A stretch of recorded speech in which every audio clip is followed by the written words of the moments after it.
नमस्कार. 11:30च्या बातमीपत्रात मी विनायक घोडे आपलं स्वागत करतो. सुरुवातीला एक नजर ठळक बातम्यांवर. केंद्र सरकारच्या कर्मचाऱ्यांसाठी भविष्य निर्वाह निधीतल्या अनेक सवलती जाहीर.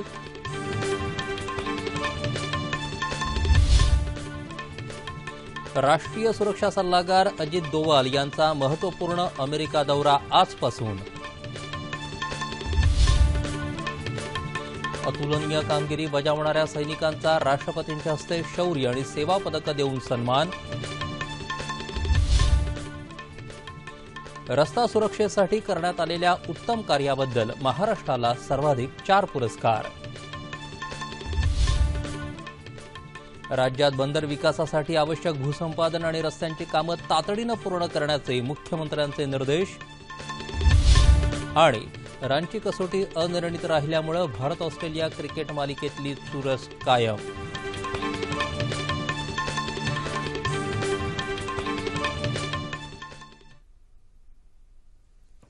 नमस्कार. आता बातम्या विस्तारानं पाहूयात.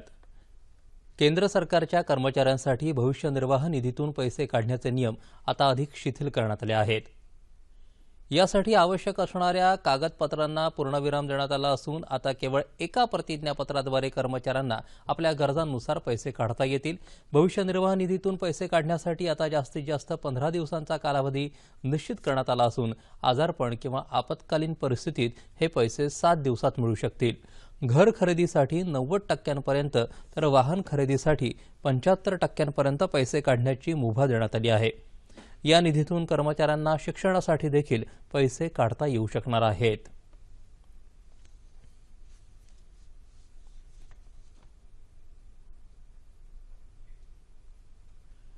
राष्ट्रीय सुरक्षा सल्लागार अजित डोवाल आजपासून 4 दिवसांच्या अमेरिका दौऱ्यावर जात असून येत्या 24 तारखेला अमेरिकेचे संरक्षण मंत्री जेम्स मॉट्स यांची वॉशिंग्टन इथं ते भेट घेतील.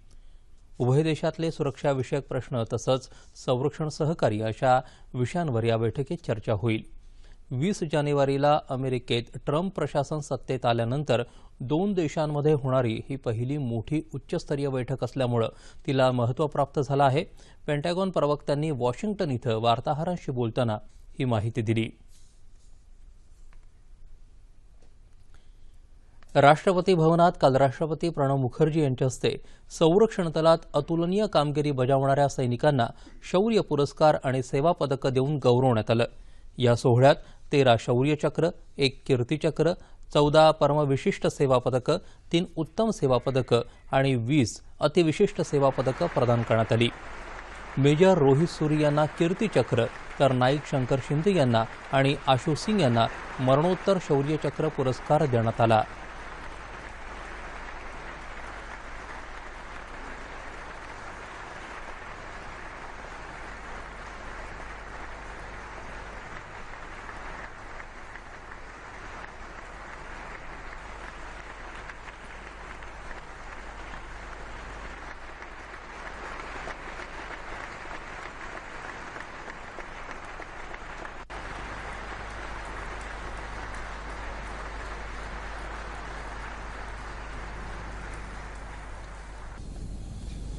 या कार्यक्रमाला उपराष्ट्रपती हामिद अन्सारी, लोकसभा अध्यक्ष सुमित्रा महाजन, पंतप्रधान नरेंद्र मोदी, माजी पंतप्रधान मनमोहन सिंग, भाजपाचे ज्येष्ठ नेते लालकृष्ण अडवाणी, संरक्षण मंत्री अरुण जेटली, संरक्षण राज्यमंत्री सुभाष भामरे यांच्यासह केंद्रीय मंत्रिमंडळातील सदस्य, 3ही सैन्य दलांचे प्रमुख उपस्थित होते.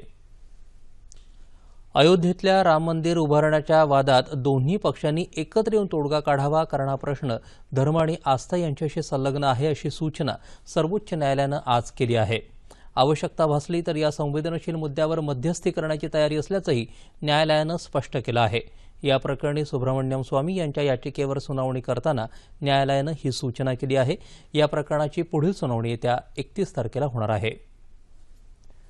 केंद्र सरकारनं भारतीय महिला बँकेचं स्टेट बँक ऑफ इंडियात विलिनीकरण करायला मंजुरी दिली आहे. गेल्या आठवड्यात केंद्रीय मंत्रिमंडळानं विलिनीकरणाला मंजुरी दिली. काल वित्त मंत्रालयानं एका निवेदनाद्वारे याबद्दलची सविस्तर माहिती दिली. बँकिंग क्षेत्रात महिलांची पोहोच वाढावी यासाठी हे विलिनीकरण केलं जात आहे.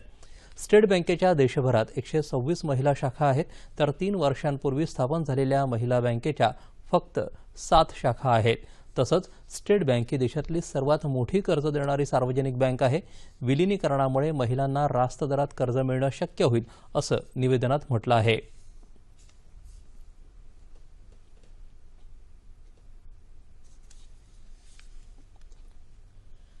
रस्ता सुरक्षेसाठी करण्यात आलेल्या उत्तम योजनांबद्दल महाराष्ट्राला सर्वाधिक 4 पुरस्कार मिळाले आहेत. काल नवी दिल्लीत खासगी संस्थेतर्फे आयोजित करण्यात आलेल्या समारंभात केंद्रीय रस्ते वाहतूक मंत्री नितीन गडकरी यांच्या उपस्थितीत राज्याचे परिवहन मंत्री दिवाकर रावते यांनी हे पुरस्कार स्वीकारले. टाइम्स नाऊ आणि मारुती सुझुकी यांनी केलेल्या पाहणीमध्ये मुंबई आणि पुणे शहराला रस्ता सुरक्षेसाठी, वाहन आणि वाहतूक नियंत्रण कायद्याची अंमलबजावणी करण्यासाठी, मुंबईला तर प्रदूषण नियंत्रणात उल्लेखनीय कामगिरी बजावल्याबद्दल पुणे शहराला प्रथम क्रमांक देण्यात आला आहे. पुणे आणि मुंबईकरांच्या शिस्तप्रिय वागणुकीमुळे शहरांना हा गौरव प्राप्त झाल्याची प्रतिक्रिया रावते यांनी यावेळी व्यक्त केली. देशातले अपघात कमी करण्यासाठी नवा मोटार वाहन कायदा लवकरच अस्तित्वात येईल असं नितीन गडकरी यांनी यावेळी सांगितलं.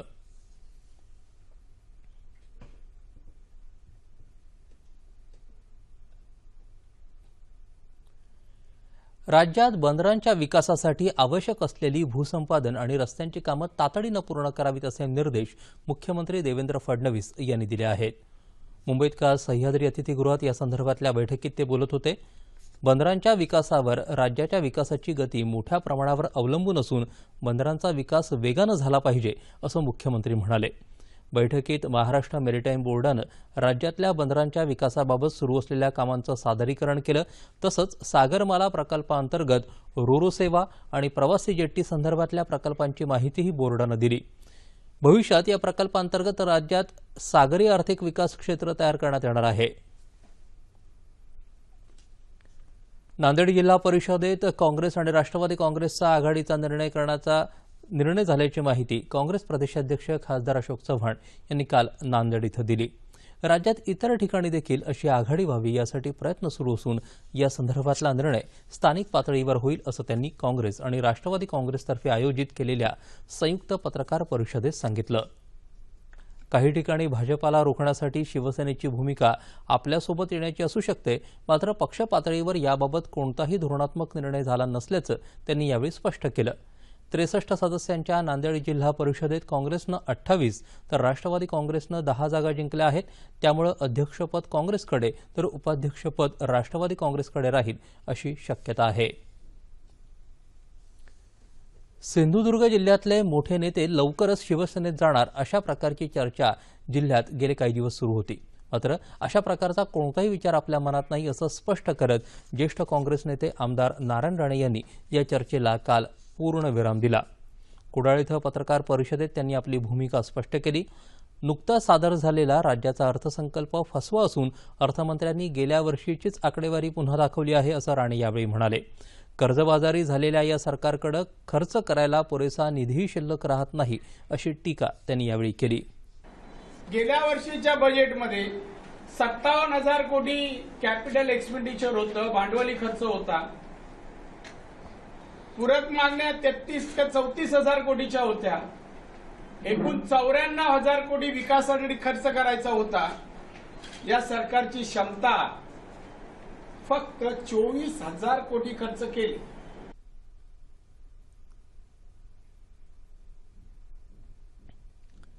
मुंबई विमानतळावरून अद्ययावत तंत्रज्ञानानं हवाई वाहतूक नियंत्रण केलं जातं. त्यासंदर्भात काल प्रसारमाध्यमांना माहिती देण्यात आली. ATCचं काम कशा प्रकारे चालतं, नवीन तंत्रज्ञानामुळे कामं कशा प्रकारे सोपी झाली आहेत याबाबत अधिक माहिती देण्यात आली. विमानाचं उड्डाण आणि आगमन यांचं नियोजन कशा प्रकारे केलं जातं याचीही माहिती यावेळी देण्यात आली. विमानतळावर असलेल्या विविध सोयीसुविधांचा परिचय देखील यावेळी पत्रकारांना करून देण्यात आला.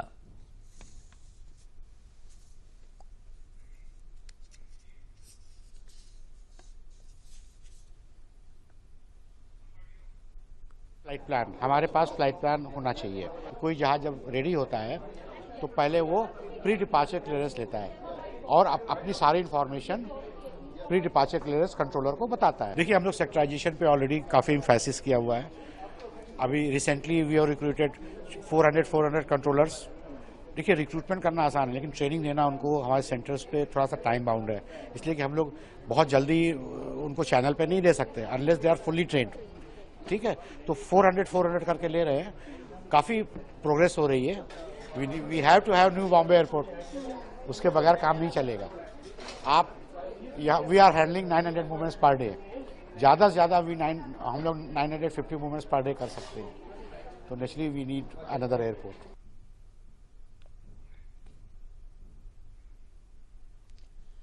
रायगड जिल्ह्यातल्या महाड इथल्या चौदार तळ्यातलं पाणी अस्पृश्यांना खुलं करण्यासाठी डॉक्टर बाबासाहेब आंबेडकर यांनी केलेल्या सत्याग्रहाचा 90वा वर्धापन दिन काल ठिकठिकाणी मोठ्या जल्लोषात साजरा झाला।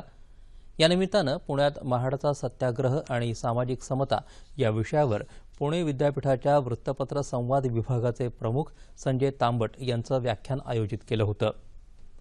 चौदार तळ्याचा सत्याग्रह हा केवळ महाराष्ट्रापुरता मर्यादित नव्हता, तर हा मानवमुक्तीचा लढा संपूर्ण देशाला प्रेरणा देणारा होता, असं तांबट यावेळी बोलताना म्हणाले।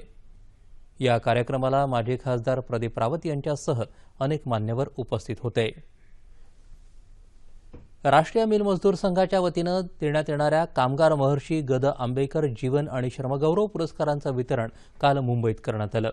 संस्थेचे अध्यक्ष आणि मुंबई प्रदेश राष्ट्रवादी काँग्रेसचे अध्यक्ष सचिन अहिर यांच्या हस्ते इंटकचे ज्येष्ठ रेल्वे कामगार नेते डॉक्टर राजेंद्र प्रसाद भटनागर यांना जीवन गौरव पुरस्कार देऊन सन्मानित करण्यात आलं।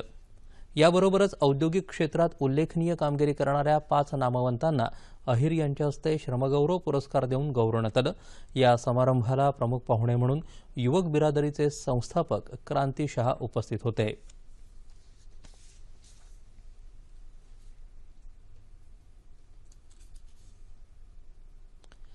शेतीला जोडधंदा म्हणून शेळी पालनाकडे पाहिलं जातं। याच शेळी पालनाकडे व्यावसायिक दृष्टिकोनातून बघत उस्मानाबादमधल्या धनाजी काळे या युवकानं आपली प्रगती साधली आहे। उस्मानाबाद तालुक्यातल्या तडवळा इथले धनाजी नाळे या युवकानं पुण्यातली खासगी कंपनीतली नोकरी सोडून स्वतःच्या शेतात बंदिस्त शेळीपालनाचा व्यवसाय सुरू केलाय। सुरुवातीला नाळे यांच्याकडे अवघ्या 20 शेळ्या होत्या। आता ही संख्या 150 वर जाऊन पोहोचली आहे। या शेळीपालन व्यवसायातून नाळे यांना दरवर्षी 5 ते 7 लाख रुपयांपर्यंत उत्पन्न मिळत आहे। एवढ्यावरच न थांबता नाळे यांनी प्रशासनाच्या मार्गदर्शनाखाली उस्मानाबादी शेळीचं संशोधन सुरू केलं। शेळीचं पेटंट मिळवण्यासाठी ते प्रयत्न करत आहेत। 2014 मध्ये ह्या व्यवसायाला सुरुवात केली। मी ह्या व्यवसायामध्ये शास्त्रीय दृष्टिकोनातून व्यवसाय सुरुवात केली। त्यावेळेस असं निदर्शनास आलं की त्यांचं वजन वाढही चांगली होते आणि सुदृढ अशी पिल्लं जन्माला येत आहे। त्यावेळेपासून मी ह्याच्यामध्ये एक ब्रँड तयार करायचा आणि पेटंट घ्यायचं ह्या उद्देशानं ह्या कामाला सुरुवात केलेली आहे। आजपर्यंत माझ्याकडे आता 3 पिढ्या तयार झालेल्या, मला त्यासाठी 5 पिढ्यांची तयारी करायची। धनाजी नाळे यांच्या शेळीवरच्या संशोधनामुळे उस्मानाबादची ओळख राष्ट्रीय पातळीवर व्हायला मदत तर होईल, शिवाय उत्तम उत्पन्न मिळवून देणारा व्यवसाय म्हणून शेळी पालनाचा विचार करण्याचं प्रमाणही वाढू शकेल। मुंबईतल्या यशवंतराव चव्हाण सेंटरमध्ये जश्न माझी द प्ले ऑफ हिस्ट्री या थिएटर महोत्सवाचं आयोजन करण्यात आलं आहे। 17 मार्चला उद्घाटन झालेल्या या महोत्सवासाठी ज्येष्ठ अभिनेते आणि रंगकर्मी टॉम अल्टर यांनी पुढाकार घेतला आहे। 17 दिवस चालणाऱ्या या महोत्सवात संगीत, कविता आणि नाटक पाहण्याची सुवर्णसंधी रसिकांना मिळणार आहे। त्यात गालिब खत, त्याचबरोबर रवींद्रनाथ टागोर यांनी लिहिलेल्या कर्णकुंती संवाद आणि इतर नाटकांचा समावेश आहे। 2 एप्रिलला या महोत्सवाची सांगता होणार आहे। एक के बाद एक 1857 से हम आगे बढ़ेंगे। जफर को रंगून में दिखाएंगे, गालिब का इंतकाल दिखाएंगे, फिर टगोर का आना दिखाएंगे, फिर केएल सहगल बताएंगे, फिर हम वर्ल्ड वॉर II को लेकर एक बड़ा जबरदस्त प्ले कर रहे हैं, 30वीं शताब्दी, जो बादल सरकार जी ने लिखा है। फिर कुछ अंग्रेजी में भी है। फिर हम पे आते हैं मौलाना आज़ाद पे, फिर साहिल लुधियानवी पे, और फिर अंत में गांधी जी का वो नाटक है। तो इस तरह से 17 शामें हैं। इन शामों को हमने नाम दिया है जश्न माजी और द प्ले ऑफ हिस्ट्री।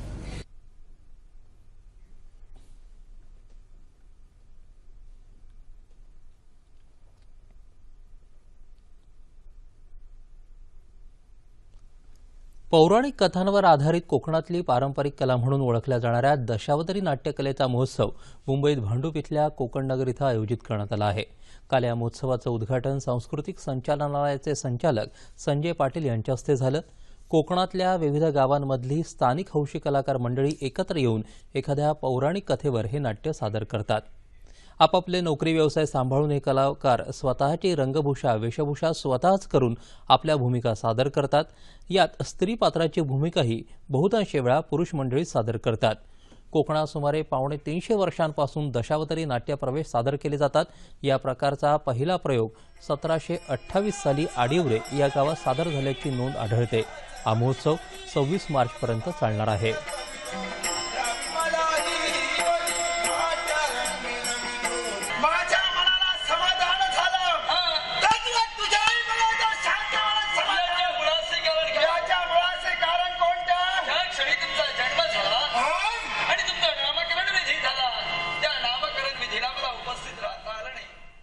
तीस 35 जणांचं आमचं हे मंडळ आहे आणि त्या मंडळाच्या वतीनं आम्ही सारेजण मुंबईत नव्हे तर सिंधुदुर्ग पूर्ण महाराष्ट्रात आम्ही हे आमची दशावतारी कला नोकरी करून कामधंदा सांभाळून आमचा परिवार सांभाळून आम्ही पूर्णतः करत असतो। प्रबोधनाकडे लोकांना काहीतरी चांगलं देतोय। पौराणिक कथा आणि आधारित ग्रंथ आधारित असते ती, म्हणजे जसं तुमचं विष्णू पुराण का असेल, महाभारत रामायण, त्या गणेश पुराण असे ते पद्धतीत हे कथानक बनवलं जातं। आज जागतिक वन दिन। पृथ्वीवरचं वाढत चाललेलं तापमान, त्यातच वाढणारं प्रदूषण, जमिनीची धूप, लहरी हवामान या सगळ्यांची मुळं वाढत्या वृक्षतोडीत आहेत। जंगलं वाचवण्याची गरज जेवढी महत्त्वाची तेवढीच शहरांमधले हरितपट्टे, नद्या आणि खारफुटीची जंगलं वाचवणं महत्त्वाचं आहे। जंगलाचं महत्त्व आणि संवर्धन याबाबत लोकांमध्ये जनजागृती करण्यासाठी दरवर्षी जागतिक वनीकरण दिन साजरा केला जातो।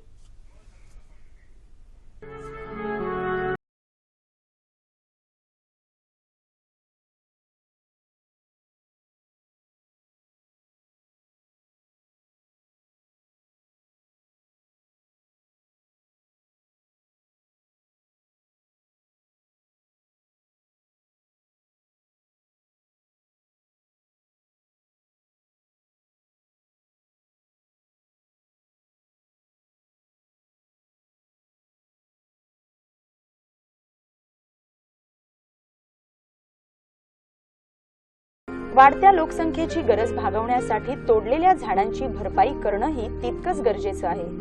वृक्षतोडीमुळे पर्यावरणासह सामाजिक तसंच आर्थिक नुकसानही होत असतं। त्यामुळे पर्यावरण आणि विकास याचा सुवर्ण मध्य साधण्याची आज गरज आहे। वनांचं रक्षण ही आपल्या सगळ्यांची जबाबदारी आहे। या दिनाचं औचित्य साधून प्रत्येकानं झाडं लावून ती जगवण्यासाठी एक सामाजिक जबाबदारी म्हणून प्रयत्न करणं आवश्यक ठरेल आणि त्यातून या सोयऱ्या वृक्षवल्लीतून आपला पर्यावरण विषयक प्रश्न सुटायला नक्कीच मदत होईल।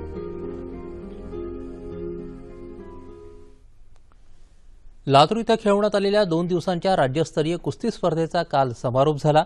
राज्य कुस्तीगीर परिषदेनं विश्वशांती केंद्र आणि माइर्स MIT या संस्थांच्या सहकार्यानं आयोजित केलेल्या या स्पर्धेत राज्यभरातल्या 525 मल्लांनी भाग घेतला होता। या स्पर्धेत रामेश्वर इथल्या मल्ल दीपक कराड यानं कुस्ती महावीरांचा मान मिळवला। त्याला 51,000 रुपये, चांदीची गदा, सुवर्ण पदक आणि तलवार देऊन गौरवण्यात आलं। बीडचा गोकुळ आवारे यानं द्वितीय तर पुण्याच्या अनिल जाधवनं तृतीय क्रमांक मिळवला। या स्पर्धेत 75 पेक्षा अधिक वय असलेले मल्लही सहभागी झाले होते। त्यापैकी अर्जुन काळे, विठ्ठल गोरे आणि शेषराव पाटील यांचा शेलार मामा यांच्या स्मरणार्थ सुवर्ण, रौप्य आणि कांस्य पदक देऊन सन्मान करण्यात आला। समारोप आणि बक्षीस वितरण सोहळ्याला हिंदकेसरी गणपतराव आंदळकर, हिंदकेसरी दीनानाथ सिंह, महाराष्ट्र केसरी बापू लोखंडे, रावसाहेब मगर यांच्यासह अनेक संस्थांचे मान्यवर उपस्थित होते। ऑस्ट्रेलियाच्या शॉन मार्श आणि हँड्सकॉम्ब या जोडीनं काल भारतीय फिरकीचा टिच्चून सामना केला आणि रांची इथला तिसरा क्रिकेट कसोटी सामना अनिर्णित राखण्यात यश मिळवलं। त्यामुळे मालिकेत आतापर्यंत 1-1 अशी बरोबरी कायम असून शनिवारपासून धरमशाला इथं होणारा चौथा आणि अंतिम कसोटी सामना निर्णायक ठरण्याची शक्यता आहे।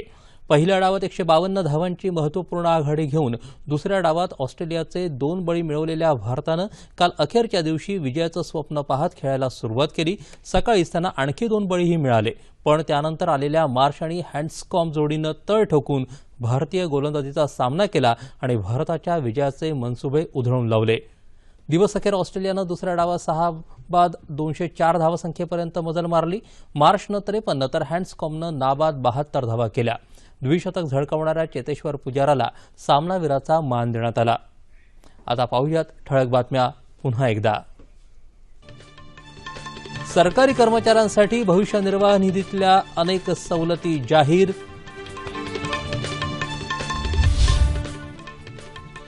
राष्ट्रीय सुरक्षा सल्लागार अजित डोवाल यांचा महत्त्वपूर्ण अमेरिका दौरा आजपासून. अतुलनीय कामगिरी बजावणाऱ्या सैनिकांचा राष्ट्रपतींच्या हस्ते शौर्य आणि सेवा पदक देऊन सन्मान. रस्ता सुरक्षेसाठी करण्यात आलेल्या उत्तम कार्याबद्दल महाराष्ट्राला सर्वाधिक 4 पुरस्कार. राज्यात बंदर विकासासाठी आवश्यक भूसंपादन आणि रस्त्यांची कामं तातडीनं पूर्ण करण्याचे मुख्यमंत्र्यांचे निर्देश. आणि रांची कसोटी अनिर्णित राहिल्यामुळे भारत ऑस्ट्रेलिया क्रिकेट मालिकेतली चुरस कायम.